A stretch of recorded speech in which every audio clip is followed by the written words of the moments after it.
Welcome to the In Season podcast, rated R for language. None of us are doctors or neurologists. Things you're about to hear are opinions of people living with epilepsy or seizures.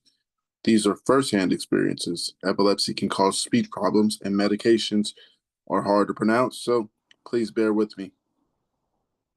Epilepsy can cause bad memory, so some stories will be repeated. I'm Pookie. Get ready.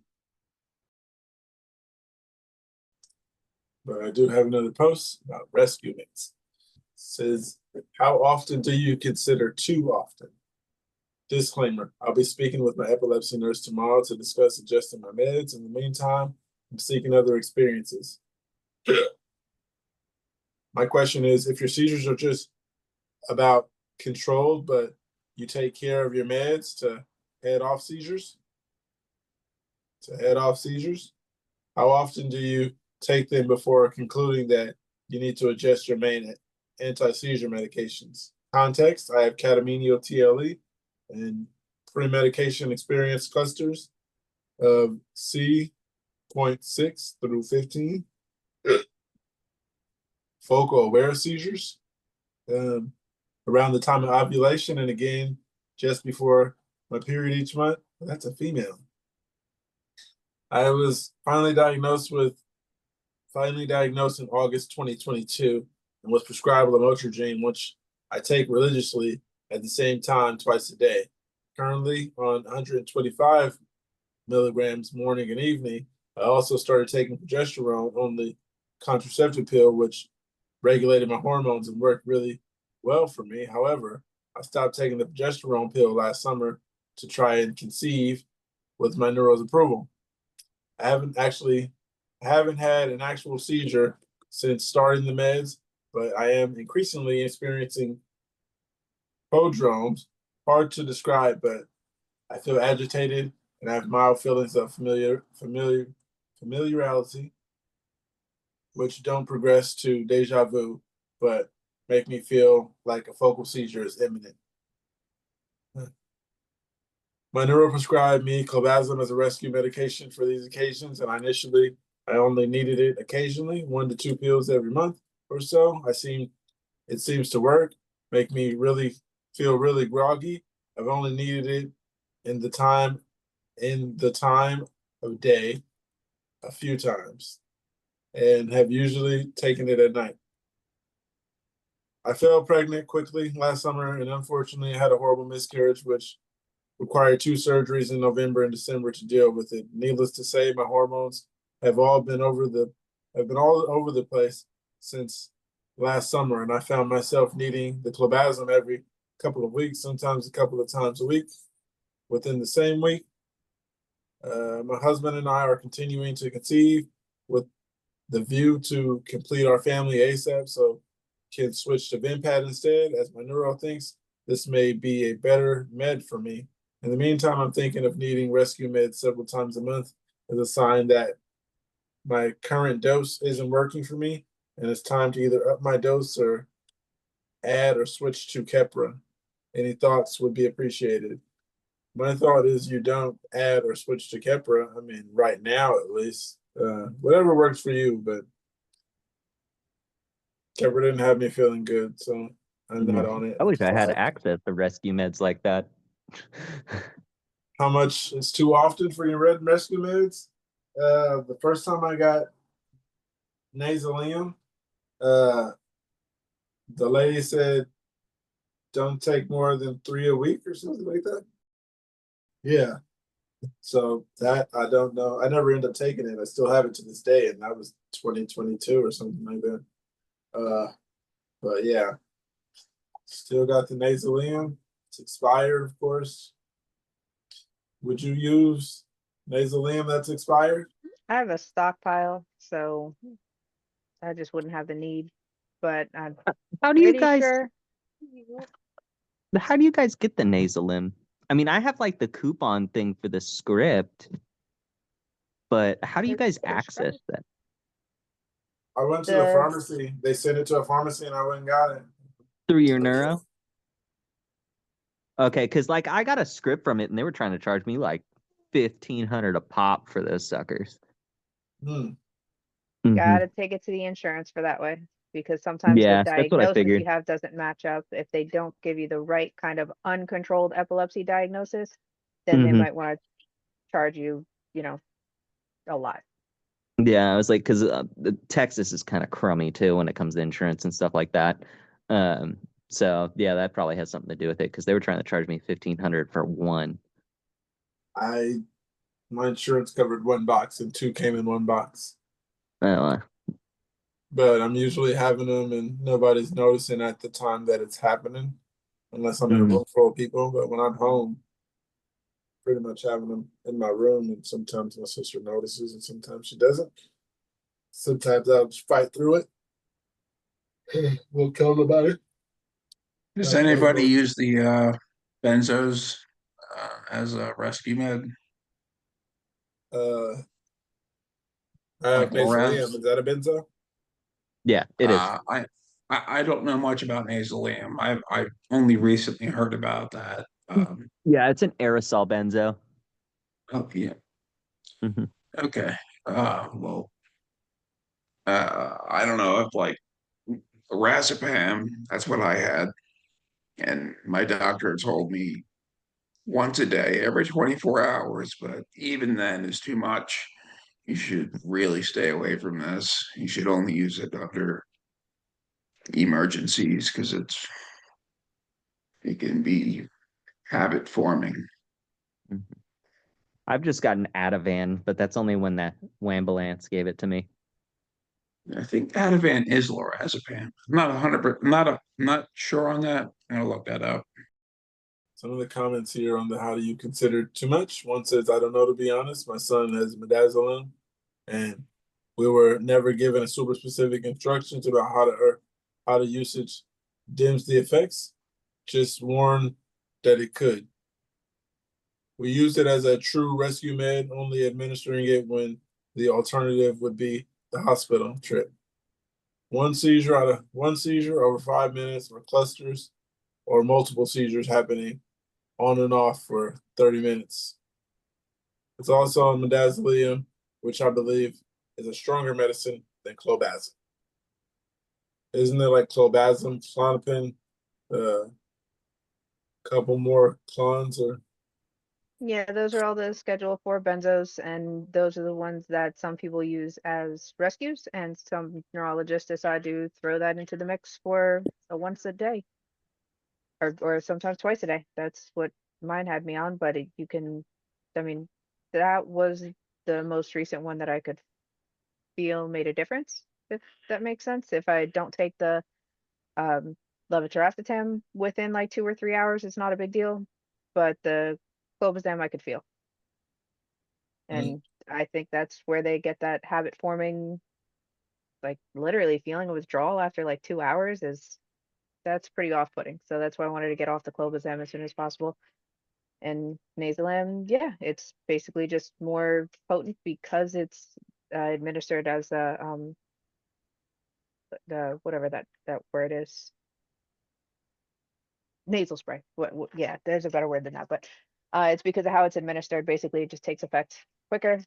But that's another reason that anytime they administer or prescribe a medication that has to start at a low dose, it's an easy way to get suspicious. one more comment says, I don't think we can say anything about it, but talk to your neuro.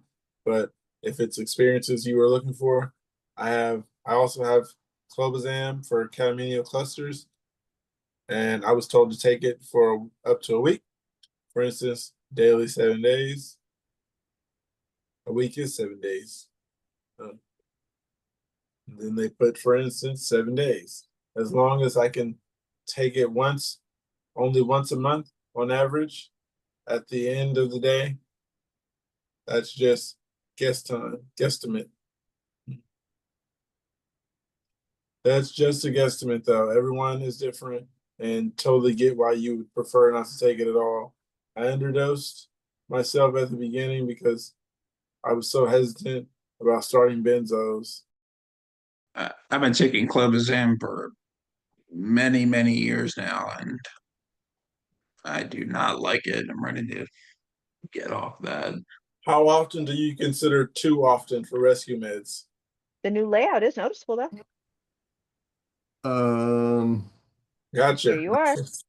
Hey, okay, yeah, cool.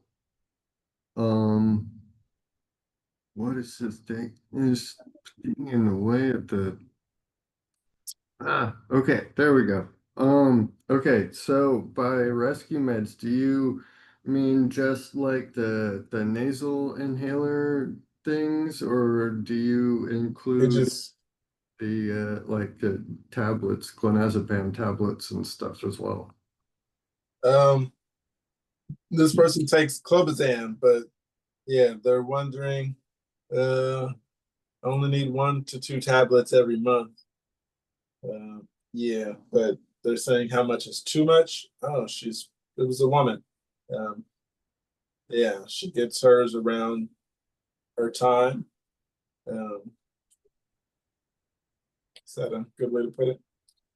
Yeah. Yeah. So So, what my neurologist had said to me, with the clonazepam as needed tablets was, if I am taking the benzodiazepine, um, medication, if I feel as needed is, um, more than once or twice a week, then that is no longer an as needed. That is a signal that they need to do more adjusting, that your current seizure meds are not fully effective if you've got to keep adding this over and over and over again. But like once a week or so, she said, if that's, if you're under a particularly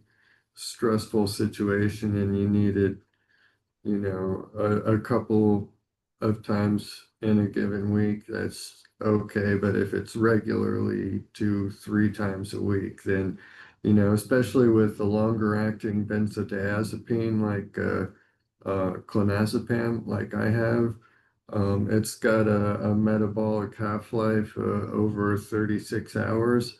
So if I would be taking it every uh, or what, three times in a given week, then it's never out of my system, right? It's just kind of weaning down, and then I'm going right back up before it even entirely gets eliminated out of my system. So, yeah, at that frequency, that would say to the neurologist that I need that something in my system all the time. So I need to have my baseline adjusted so that that medication isn't necessary. Because you don't want to be overusing benzodiazepines and build a tolerance to them and then find yourself in a situation where it's really significant, and that can, you know, uh, that can cause some major complications if they need to use a lot of benzos.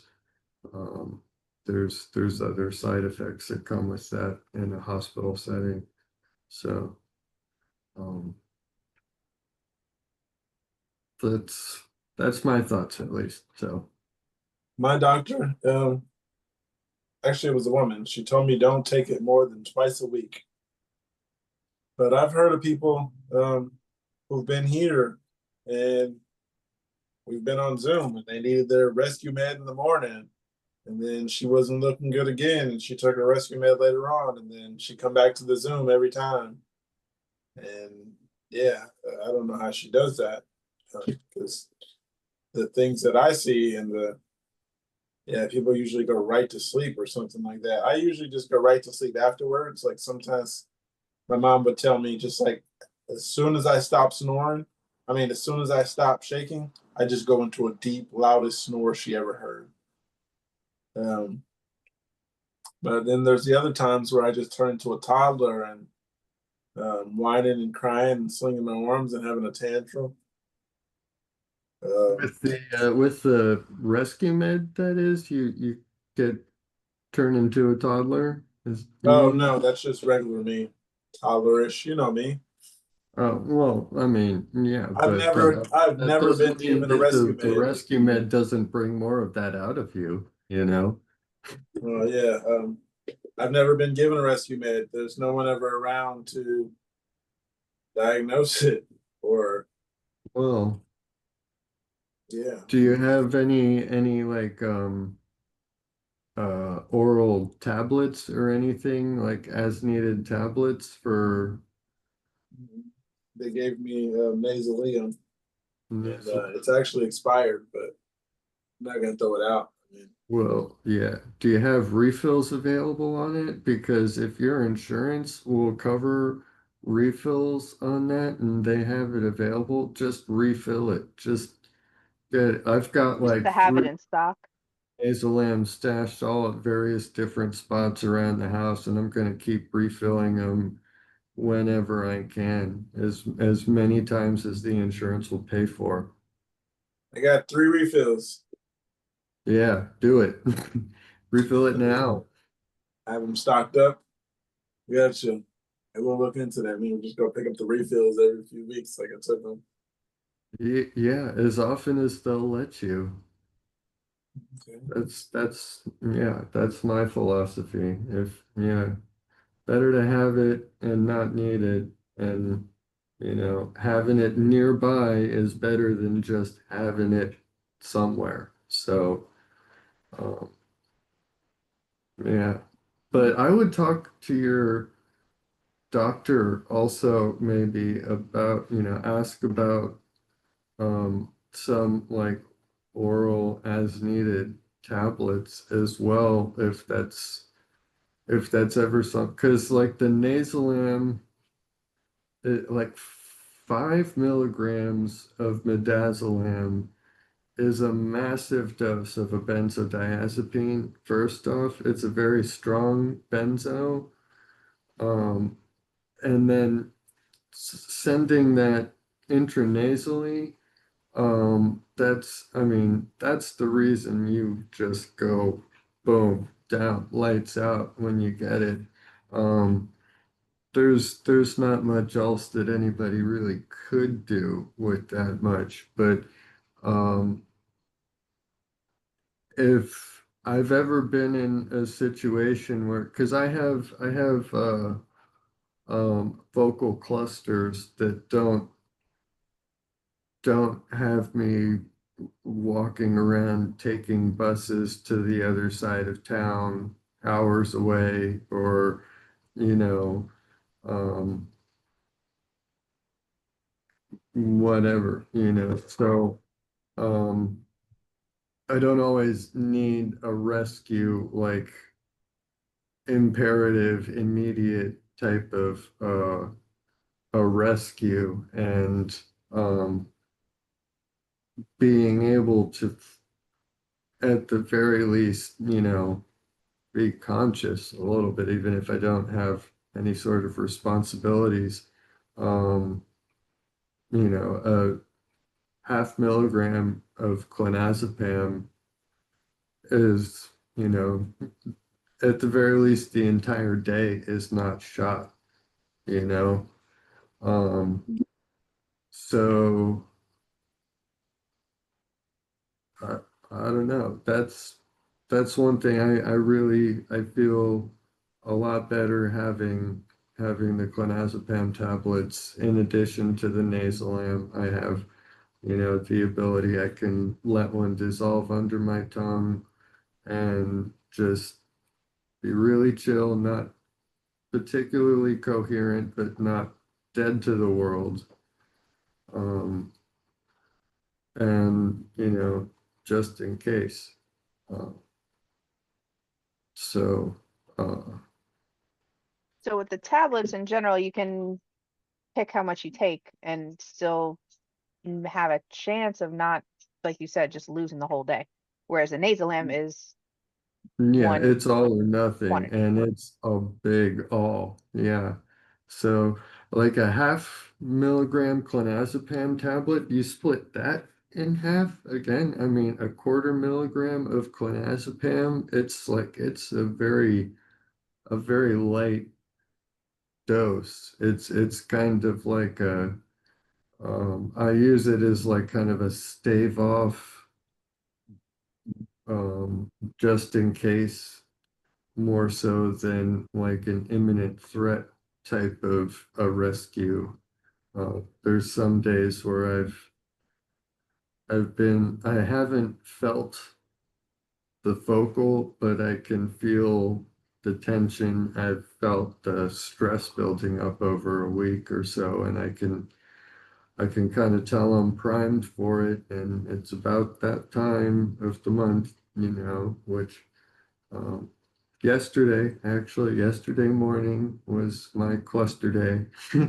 So I just had one about 2.5 hours ago also. So Another cluster or just one? just one. Yeah. Just Okay. And you made it back after that. Okay. yeah, nothing exciting, but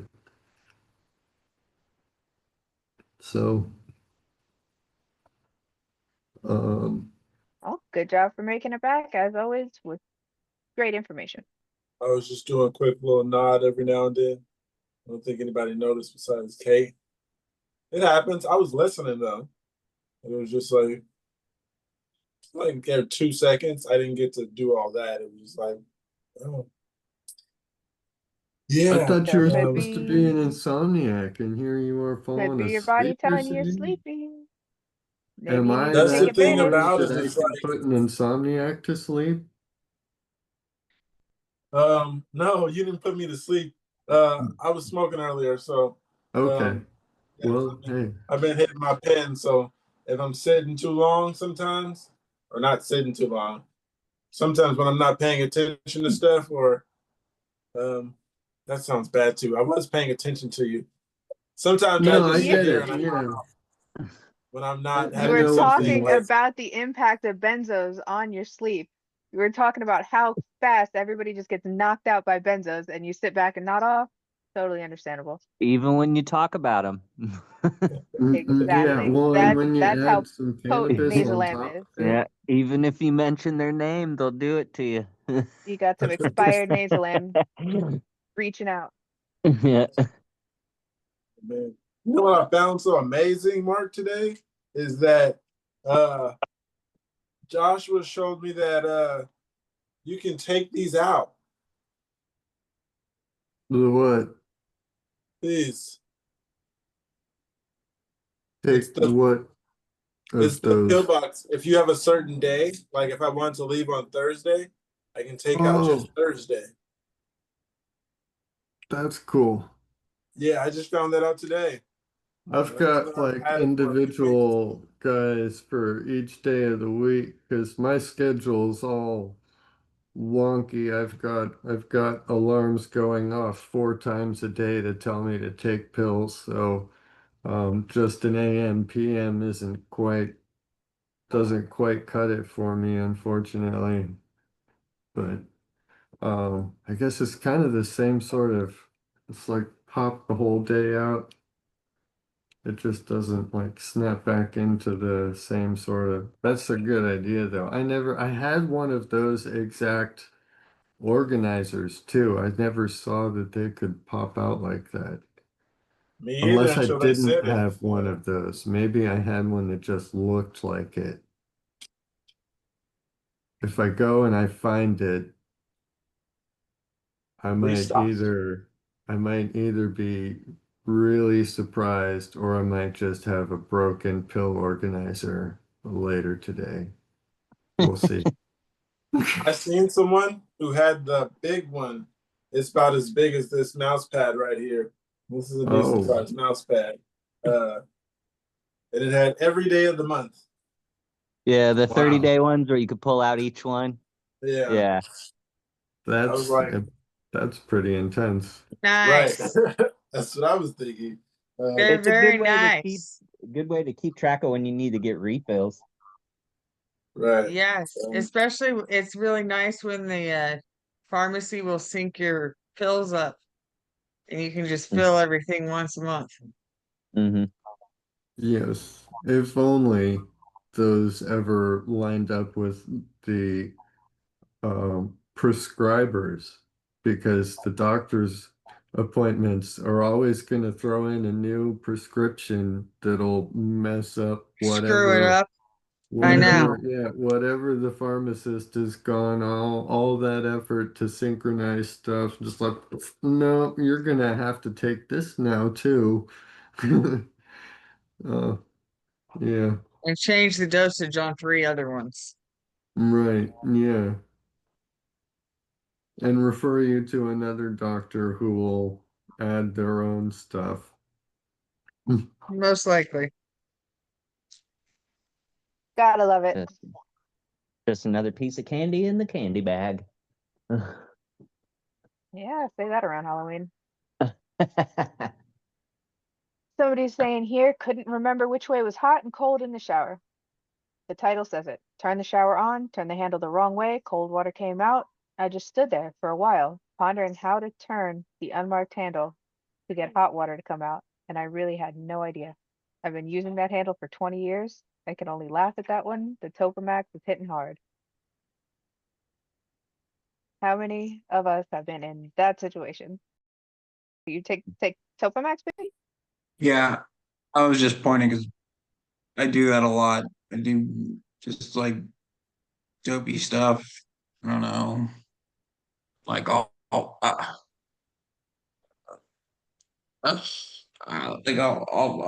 take like a pencil over to like instead of a fork or something. I don't know.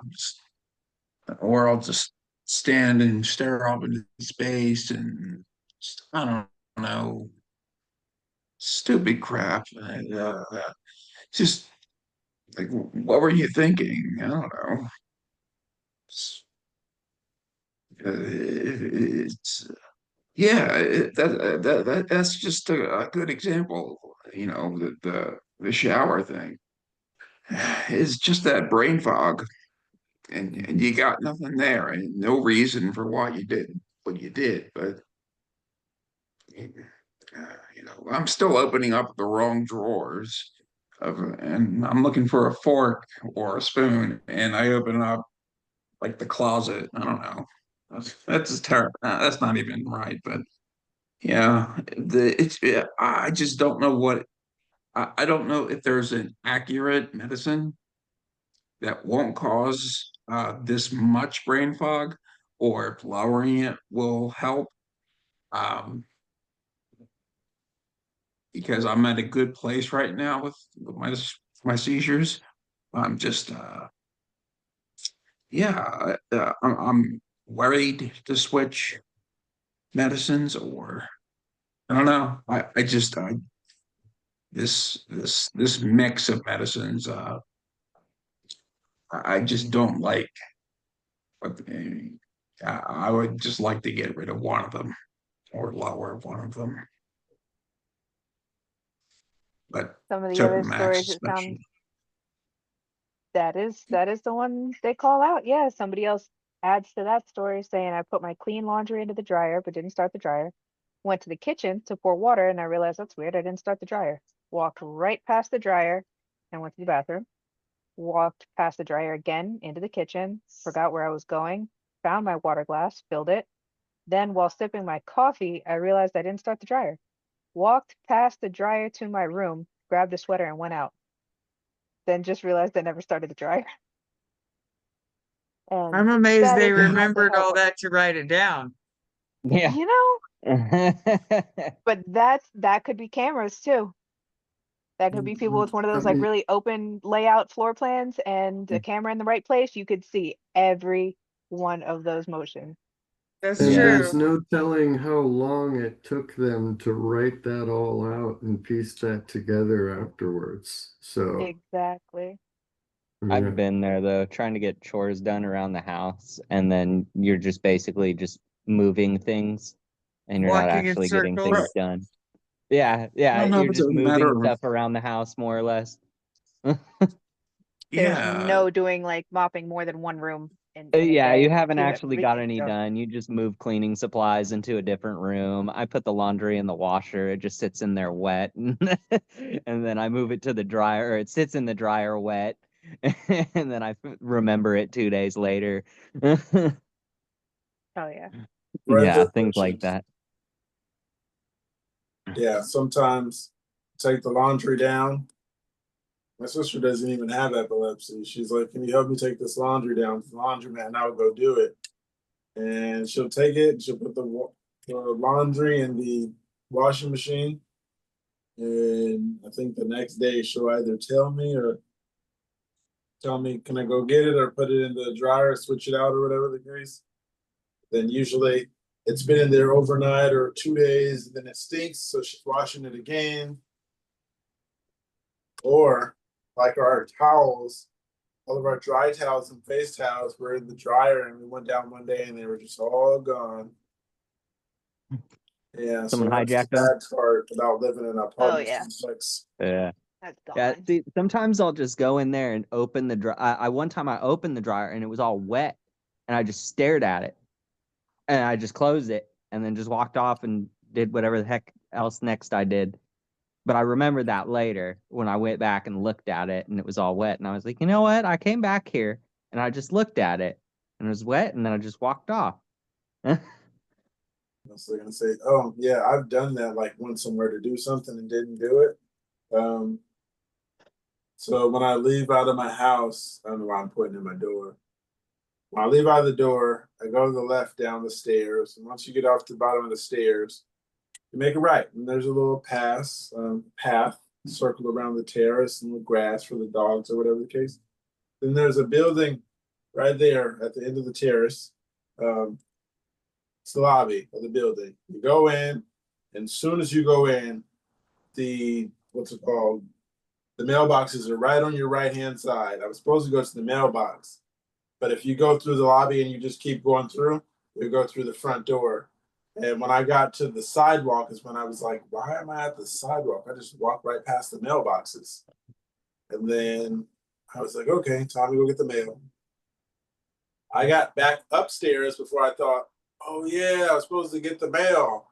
So I passed it, told myself I should get it, and passed it again on the way back, and didn't remember till I got back upstairs. And then I was like, yeah, I'm not going back down again. Maybe if I would have remembered it when I was back downstairs, but I was like, nah, not today. Yeah, check When I it was out in another time. That when I was was in my like a whole 20s, trip. yeah, when I was in my 20s, when my seizures were really bad, I had like this weird threshold thing. I would lock my door and I would get all the way to the bottom of the staircase. When I would forget that I locked my door. So then I have to run all the way back up, check it, go back down, forget I locked it again, then go all the way back up and do that like 2 or 3 times till I was like, screw it, whatever. And be like, if it's unlocked, it's unlocked. Yeah, that's like also I had a situation where I was cooking, and of course my family was like, "You don't need to cook. You're gonna burn something. You're gonna burn the house down." They say it all the time. Well, they used to. Um, yeah, so I was cooking. I wasn't cooking. I was just making rice.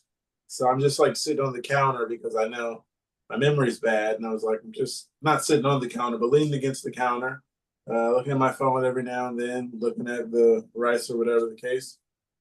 And then for some reason, I turned around and picked up something. It might have been my phone on the counter. I think I just looked at it and like I just walked off. Um, when the fire alarm went off is when the rice was had no more water in it. Um, Forgot I was cooking. I just looked at my phone, went right back to the room, and forgot everything that was going on in the kitchen. The light was on. Came back, with smoke everywhere, and opened the door. Yeah, so I can't. I shouldn't cook because stuff like that happens. But luckily, it's not the flame coming out. The one that could be like, it's not that. It's just a hot surface. The electric flat. Yeah, luckily. Yeah. Another one of the responses to that can't remember hot or cold in the shower one is somebody else that I think this is something we could probably all relate to. saying, I was about to open a thread about the most remarkable, ridiculous, shameful moments of forgetfulness. Today at the elevator in my building, here comes this lady with a cute dog. I went, oh, whoa. Then she's considering she just lived downstairs, asked her if she could hear my parrot and if it bothered her. She laughed and said, you've asked me twice already, and thanks for the concern, but I never listened to anything. I couldn't remember her face either, and only knew she lived downstairs because of where she entered on the elevator. So now I wonder, how many times have I gleefully repeated sentences or questions to people I don't even recognize in the first place? I'll start wearing a purple and red hat so I become the certified neighborhood nutso, then anything goes. And there's lots of likes on that one saying, you've asked me twice already. I hate hearing any version of this phrase. It's embarrassing and humiliating. It makes me want to not speak much for days. And there's a lot of agreement on that one. But that's just another, to me, point that we have to accept. It's gonna happen, and it's not gonna happen any less over time. I don't expect the memory to come back, and as long as we keep going to the same kind of events, with family and around the neighborhood and whatever, chances are you're still gonna act like the same person, and that means repeating yourself.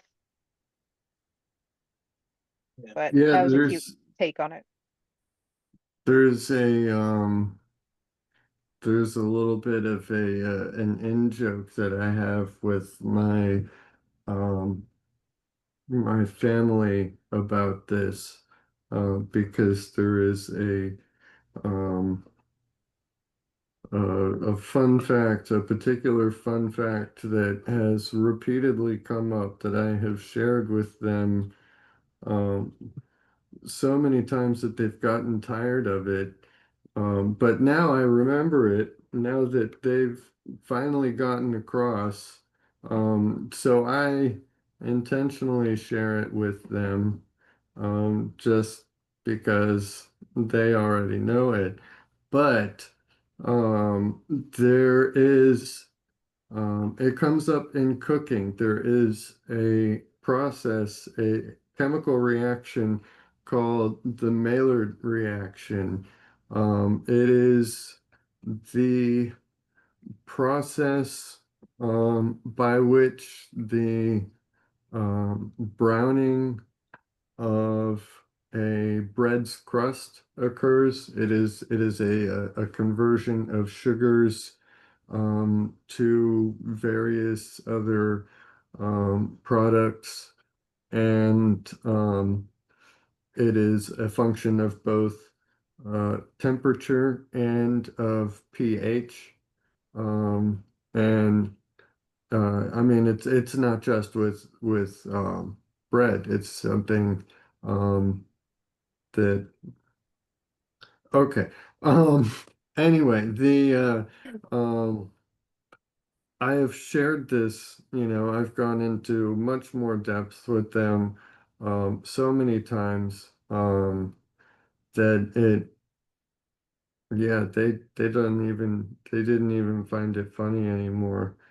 Um, but it was critical to my secret recipe for sausage gravy, like biscuits and sausage gravy. I've over like 20 years or so, I've slowly been perfecting my own recipe for sausage gravy. Um, and yeah, I've found and incorporated the Maillard reaction into the process, the cooking recipe, and it makes it incredibly tedious to prepare, but um, uh, assuming nobody has been lying about it, everybody says it's the best sausage gravy that they've ever had. So I don't know. We'll see, or we'll see. Yeah, I'm hoping that it wasn't just being polite, but it seems to be pretty popular with my family at least. So Is this yeah, a recipe you would share? Yeah, you better. Gonna break it out Not for Thanksgiving? not live over the I'm podcast on I YouTube. understand not on YouTube. Yeah, I might slip a recipe into one or two people's DMs on Reddit, kind of thing. And just be But really specific about you know, when to salt if you're going secret. to It's meet on it's this. my Yeah. secret recipe. But I mean, be forewarned, it takes a good like 5 hours to do it right. Like it is an entire afternoon of Oh wow. preparation. There's a reason I I only make it like 2 or 3 times a year. So And with our memory, we're gonna have to practice. now I'm curious. I I mean, love it's pretty straightforward. It's just a lot of stirring. yeah, but homemade gravy is a lot of stirring. Well, how much do you swear Yeah. by the pans? Like a pan that heats evenly and everything like I have a problem with these cooktops that are just like really tiny burners now, and I have like a skillet, obviously, that's like 12 inches, and I feel like it doesn't cook as evenly just because the pot is not heating up right. So maybe Size your not a big burner deal to your for, pan. yeah, Yeah, that yeah, would be nice. I've got the luxury of access to a nice like cooktop stove, and that does a pretty good job. But um, Yeah, it's yeah, the better that you can kind of size your burner to your pan, the more even cooking you're gonna have, I would say. Because I've been there before when you're trying to cook for on it with a big skillet on a little tiny burner, and it makes it difficult. And every time I do the same thing, same recipe, just different portions, I hate how much longer it has to take. But it does, I and mean, then you just hear which serving came out best and won't have to come up with an excuse. cooking is an excellent hobby, though. I think it is good for the memory. That's Try to definitely a way do to that. challenge your mind.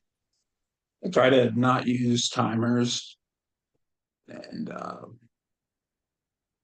you know try to portion everything out right. The recipes and yeah, I mean that's a great way to test your mind. I don't have a bunch of hobbies, but I do. You know,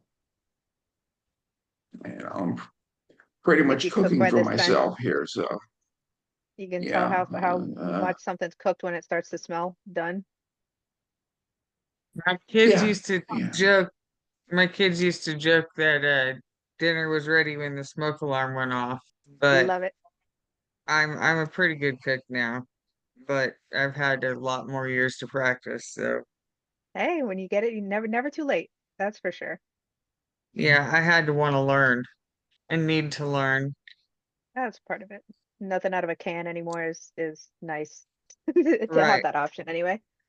When I was cooking for them at first, it was like coming out of a box, or I was calling my mom saying, "How do you make this?" Hmm, I do that. Stay on the phone while it's boiling. Hold on. Right. And I'd be like, okay, it's kind of mushy. Should it still keep it on longer? No, it's I always asparagus. I always hated when she's like, "Well, you put a little bit of this in it," and I'm like, "Okay, well, what's a little bit? Is that like a spoonful or a half a cup?" Right. That's what I see with a lot of old people. They're like, put a little bit of this and a little bit of that. And I'm like, a little bit? What's a little bit? You guys back in the day, you guys just knew what you were doing to make the ingredients, didn't have the measurement cups. I understand it now though because I've been yeah, cooking for a long time, yeah. so I can kind of look at it. A bit is more than a dash, Right. but less than a smidge. How much is a tad? That falls between the smidge bit somewhere. Give me a smidge. Mark, I just absolutely love your perspective on everything. Thank you. I told them the same thing. What if they say, give me a little bit? Just a little bit of this, a little bit of that? A little That bit depends on what they're would have talking to about. be, it would have to be less than a bit, right? How much do we need to scale down that bit for it to be considered little? That's an interesting question. Well, me Yeah, and Andrea just took this to an insomniacs topic, so we could go back. me, well, me and my sister. There's fettuccine Alfredo pasta. My stepmom, she knows how to make it from scratch. So usually we're on the phone with her. Like this is what you do, this is what you do, and so on. I've always wanted to try Alfredo from scratch. Yeah, It's just the basis for the gravy is the same. Well, the backbone of the gravy is a roux, which is what you use to, it's the same thing right. that you use to thicken Heavy um whipping cream. like my sister makes incredible homemade mac and cheese with the same, the roux. Yeah, it's like butter and It's flour. just Mhm. yeah, And then you just cook it and heat up some butter and flour. Yeah, my gravy is, and I hope I'm not giving away too much information, but the longer you cook a roux, the more flavor it takes on its own, but the less thickening power it has to like really thicken up like a milk or cream to make a sauce. So like the Alfredo sauce, you want to have a little bit of or you want to cook the roux just a little bit, heat it up and melt it in, stir it a little bit, and then pour the cream in, and that'll um, give you the consistency that you want there. Um, but the roux is also used in Cajun cooking, and it is they the use it real dark, backbone. don't they?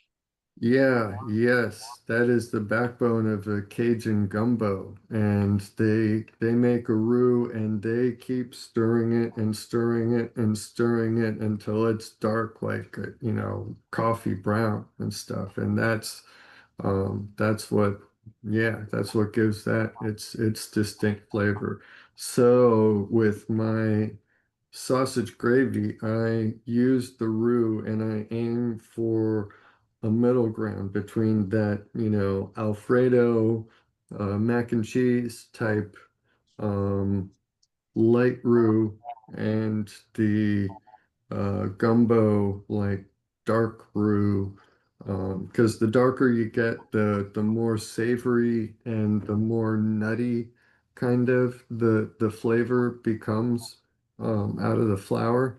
So kind of like a peanut buttery color gives it a very distinctive flavor that nobody else I know uses when preparing sausage gravy. So I just That's gave away cool. the secret and I swore I wouldn't do it, but that's okay. Um, I didn't tell you about the rosemary, so We didn't get the ingredients or the measurements. Your technique Right. cannot be mastered by anyone. Go ahead, Book. I mean it could be mastered by others. I What I was mean, gonna say is that the thing about the gumbo, my grandma, she used to make a gumbo, and it just amazes me how old people they know the ingredients. And these days, you got to go get the gumbo seasoning pack from the grocery store. Back then, they used to make it just off the top of their head and just add this, add that. Like you said, make their own roux. She didn't need everything she had was at home already. She didn't need any package, anything. that stuff amazed me how older They didn't, generations they cook things just like out of nowhere. they didn't have packets back then. Ugh. Oh, they You didn't? had to know the difference between baking soda and baking powder and how much to add that little bit of flour. And yeah, Mhm. it goes a long way. Oh, I didn't know they didn't have the packages. I thought maybe she was. A lot of stuff they didn't. A lot of the like pre-mixed seasoning stuff is now Yeah, is taco really Pancake, seasoning. new. pancake mixes and all that. Taco seasoning is not necessary. That's the one that I was like, why do we need to season taco meat when it's just meat in a taco? You're trying to make it taste like a specific taco. The only one I think is viable is the Taco Bell seasoning. There you That's the go. only one I think is viable because I make Taco Bell tacos at home and they're awesome. Okay, yeah. Wait, Yeah. so they sell Taco Bell has their seasoning in Yeah, you can get it at Walmart. oh my God. Yeah, they have it at Okay, Walmart and that's HEB. Probably a that laxative. you have just changed my life. Oh my Yeah. God. No, you can get I the like what is it, the flaming hot seasoning, and you can get the regular. Mhm. I didn't know do they offer like a flaming hot seasoning like meat seasoning option in the restaurant when you I go don't through, think or they do, but I think it's just so you can have like a spicy option. they just have to cater to the whole. Yeah. Okay. Yeah. That's well, I'm gonna have to try them side by side and just see how flaming hot they are. Yeah, the original's awesome. I love it. Yeah. Nice. Yeah. And then I get the like the pre-made like salads that you can buy or like the ones you mix yourselves. And then I get like the cilantro lime ones and then use that as the topping. Yeah, I'm gonna have to get in You're contact making me with Lennon hungry. about that. Yeah. I just got done prepping some meat right now too. Yeah. I kind of hate y'all right now because now I want tacos and I can't go Right. get any. I ate Yeah. had some crappy leftover Domino's. Uh, I was Hey, just seasoning some beef. It's a pizza pizza is night here always too. good. Yeah, but it Next day wasn't pizza, good. next day It was pizza is the best. no, it was like Not Domino's. Oh, never no, mind. this was I put too many toppings on it or something. It was literally like raw doughy. I scraped the toppings off of it and yeah, even after a good another 5 minutes in the air fryer and it was not good. Okay. I can't Yeah. even do pizza anymore unless it's like crappy Little Caesars because I don't feel justified paying anymore for pizza. So I'm like, Right. it's Little Caesars or nothing. That and their wings that they have are pretty decent. Yeah. hmm I Their refuse pizza's, to their pay. pizza's pretty decent. Huh? Until you have the right veggie stromboli from a local pizzeria who knows what they're doing, then hmm yeah. Mhm. Their pizza is worth every $3. No, I'm just Yeah. kidding. It's good. It's good pizza for the price. So Yes. yeah, Uh-huh. Like if you got a bunch of people over and you're on a budget, it's the way to go. go get like 3 boxes of pizza for less than $20. It might be like Uh-huh. $8 a piece or something. Yep. Yeah, perfect party Back treats. in college, I was bound bagging groceries. There was a Little Caesars like right next to the grocery store that I worked at, and they had those like $5 hot and ready pizzas. And, oh my Mhm. Yeah. God, go walk in one of those, walk out and crush an entire $5 large pepperoni pizza in a half-hour break and then go back to pushing carts all day. Well, yeah, That was the Jack in the best. Box Jack in the I Box miss used to it. have the Like, 3 tacos for 99 cents. And then Taco Bell used to do tacos for 49 cents. And then they did the 50-cent enchiritos back in the day. Yeah, I stopped eating fast food a while back, but loved it. I miss it. there's stuff I seen working in fast food where I was like, I don't really miss it. I don't want to ruin it for you guys, but yeah, Mm-hmm. working in fast food, Well, you see a lot of saying stuff. that is kind of ruining it because that implication is just anything that I can imagine is happening to any fast food that I will eat from now on just because you said that you don't want to ruin it for us. No, it's I like, uh, yeah, I can point out certain restaurants. Let's see. There was a Jack in the let's not Box. call out any particular corporations by name. We don't want to, you know, run afoul Okay. of any Yeah, potential let's sponsors put down you the on an road. NDA. Taco Bell's good and it's cheap. Taco Bell got expensive Uh, over the years. They got way expensive. Their yeah. prices They all hiked. got expensive. Yeah. Yeah, They're what all happened to the dollar? Or did they have? Was it the dollar menu there, or was that No, they had McDonald's? like their little value member or whatever, The but their crunchy value, yeah, tacos are like $1.49 now. Yeah. They went up a yeah. whole dollar. Yeah. I remember they were $1. I remember, yeah, but it's No, a they dollar. used to be 49 cents for a crunchy taco. Oh, I didn't know that. Yeah, they used to be 49 cents. And they're Oh. $1.49 now. Uh-huh. Mm. Yeah, the beef, I bean, and heard cheese is like Inflation. $1.29 now, and they used to be 79 cents.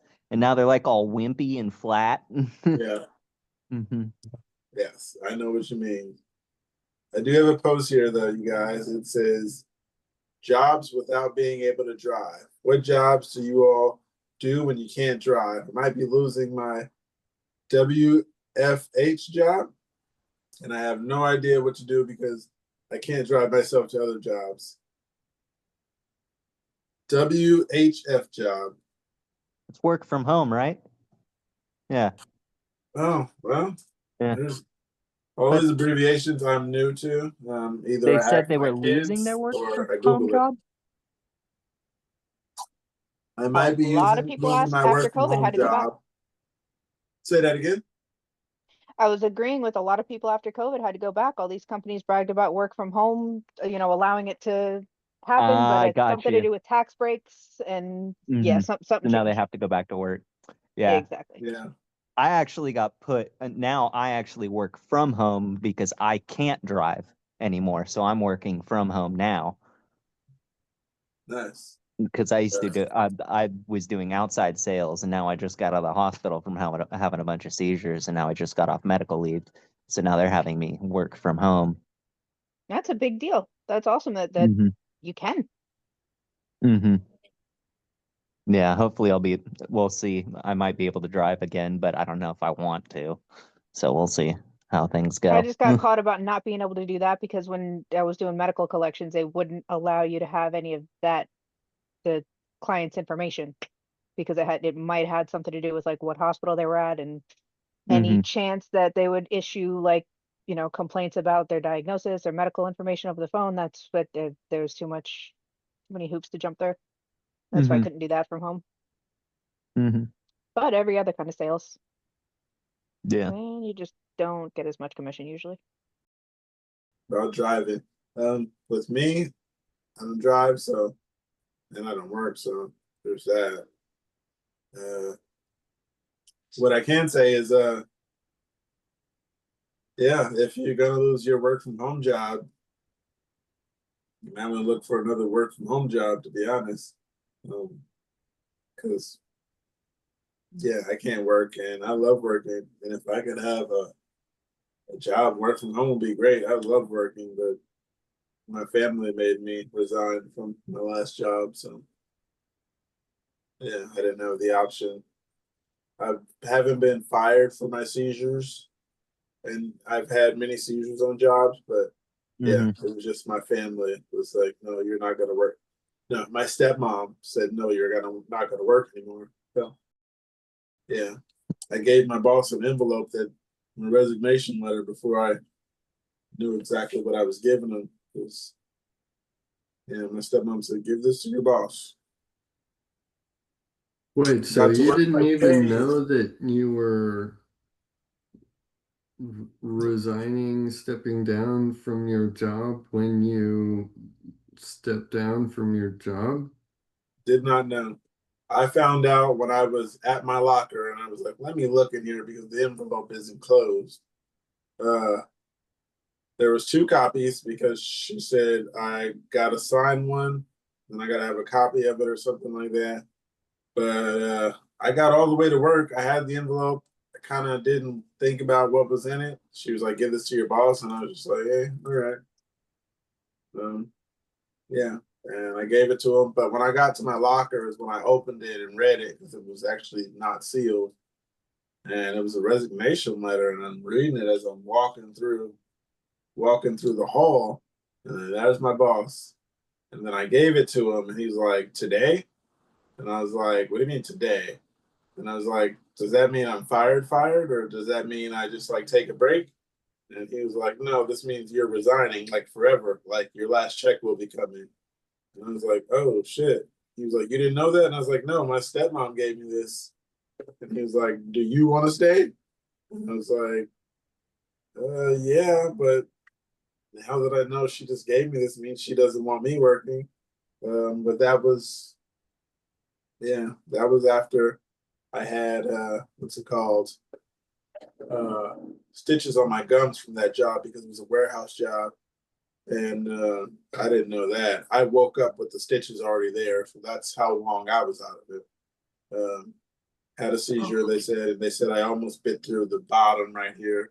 So I am lucky that I didn't have to like hold my mouth open all that time for them to do stitches, and I wasn't there at the time. Well, I wasn't mentally there, or yeah. But before that, I had fell in a fryer at Krispy Kreme. I don't know if I told you that story. I heard about, well, yeah, I don't know if I've heard the whole story, but I've heard about sticking an arm in a fryer, and I would have assumed that would be like the straw that breaks the camel's back. I would have thought that was the manager that you were handing the letter to, that your family didn't want you working for anymore. That was the job before that. She didn't actually know I worked that job because I didn't live with her then. I was living with my dad. Yeah, so there was that. And then the wandering off thing. Yeah. So like I the said, wandering off was between the 2 jobs? the Or wandering off was were you working at the tail end of the resigning. Maybe like a week or 2 before. Maybe a week before. But yeah, wandered off and 3 buses on a train. Don't know how I got there. That means I was out of it for at least 3 hours. At least. And that's insane. I don't know if that's a bad word to use these days, insane.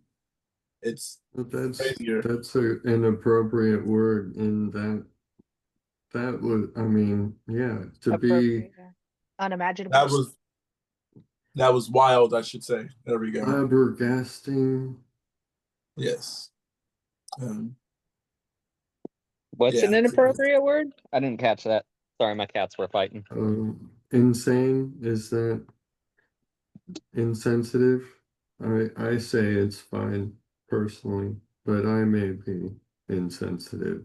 I don't know. Yeah, I said that was an insane experience, and insane was it. I thought about it. I was like, yeah, insane isn't the word. That was a wild experience, I should say. I've It's never all heard that as being context. insensitive. Huh? I said I'd never heard that as being insensitive. Context. You're not The 20th insane, century. or you're not on the verge of any mental things. If you were, And then that brings us to Mental Health Awareness Day that is happening 1 week from today. Please take your medication as prescribed or whatever works for you. We're not doctors.